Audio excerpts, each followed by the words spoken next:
Phone wall. If your grandchild can spend an hour on their phone but barely give you 5 minutes, this video is for you. You deserve more than one-word answers and distracted eye contact. Today you'll see simple ways many grandparents are turning awkward small talk into real conversations their grandkids actually enjoy. Up next, we dive into Clear Promise.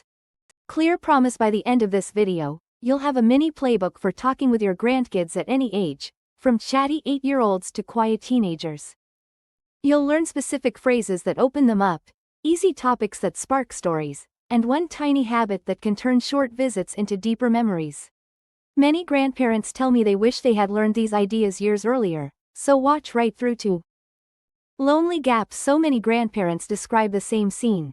You sit across from your grandchild, ask, "How's school?" and get a quick, "Fine," before they look back at a screen.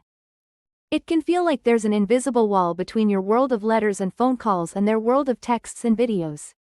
You might even worry they'll remember you as the grandparent who always nagged or asked the same questions. Up next, open door. Many grandparents find that changing just the first question they ask opens the door. Instead of, "How was school?" try something specific like, "What made you laugh today?" or, "What's one thing that annoyed you this week?" These questions are easier for a young brain to answer and feel more like a real chat than a report. Up next, we dive into 25% hook. 25% hook. Now, this next part is crucial, because this is where many loving grandparents accidentally shut conversations down. When your grandchild shares something, even something small, resist the urge to correct, fix, or turn it into a lesson right away. Start by reflecting back a few of their words, like, "So your coach changed the rules right before the game, so they feel you're really with them?" Up next, safe person. A simple phrase many grandparents find helpful is, "Do you want advice, or do you just want me to listen?" Older kids and teens often open up more when they feel they can choose. If they say they just want you to listen, you can relax, nod, and ask gentle follow-ups like, "Then what happened?" or, "How did that feel for you?" Up next, we dive into Tech Bridge. Tech Bridge. Instead of fighting the phone, many grandparents turn it into a bridge by saying, "Show me what you're watching," or, "Who's your favorite YouTuber right now?" When you lean in with real curiosity, your grandchild gets to be the expert for a moment, and that can feel amazing to them.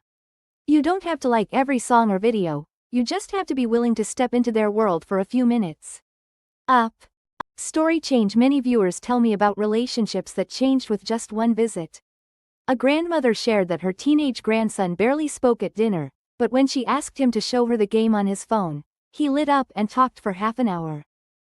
Over the next few weeks, their calls started with, "Grandma, guess what happened in my game today?" and slowly moved into school, friends, and feelings. Up next, mid-quiz quick check-in for you.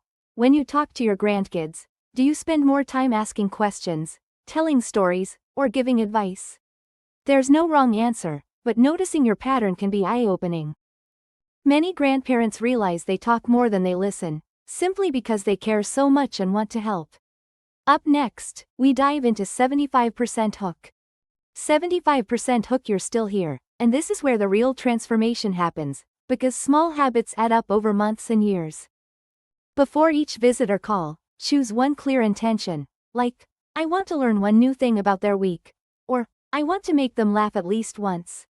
During the conversation, aim for short stories from you, longer stories from them, and a few shared smiles in between.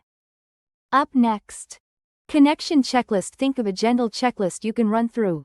You started with a specific, easy question, you listened more than you corrected, you showed curiosity about their world, and you ended with warmth. A simple closing line like, "I love hearing about your life, thanks for sharing with me," can stay in a young person's heart far longer than you might imagine. If a chat feels awkward, that's okay.